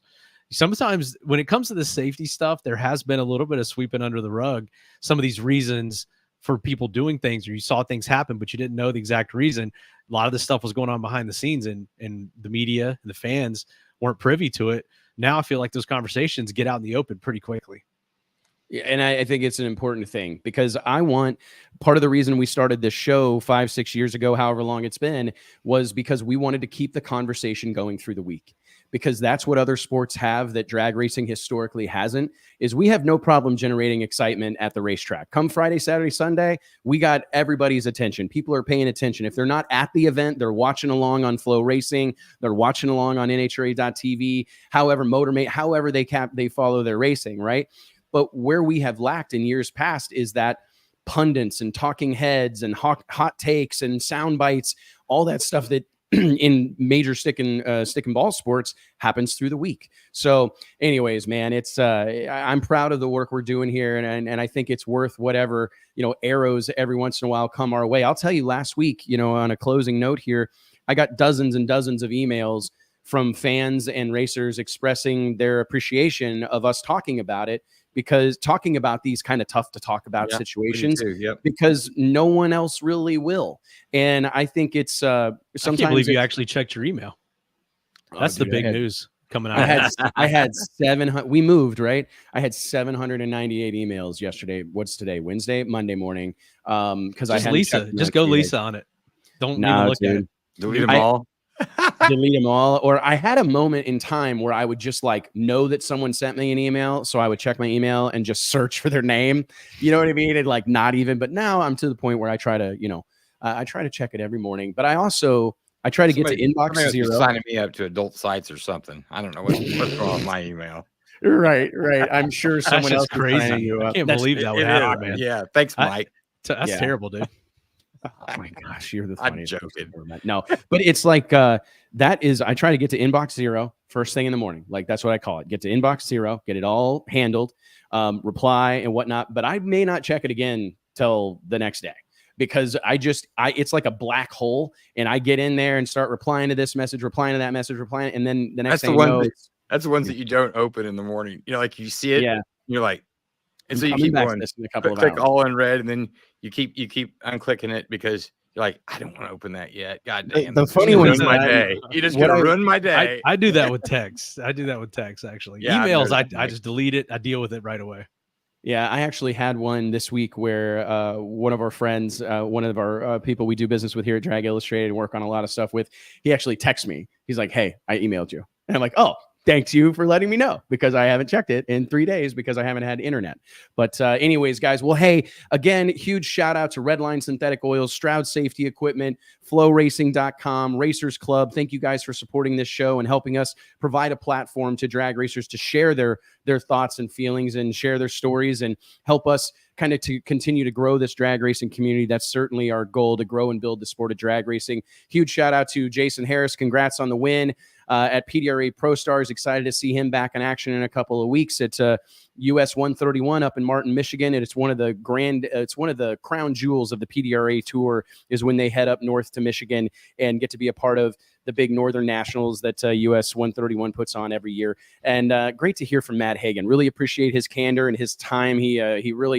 He took a deep dive with us, and that's the type of thing that this show was built for. And Mike, JT, Blake, appreciate you guys. And of course, the most important people of all of y'all in the comments watching along, remember, subscribe to the Drag Illustrated YouTube channel. It really makes a huge difference. Leave a comment, send a question, participate. It makes a huge difference. Help us spread the gospel of drag racing. And we will see you next Wednesday right here on the Drag Illustrated YouTube channel. Thanks, guys. There you go. Yep. Thanks, guys.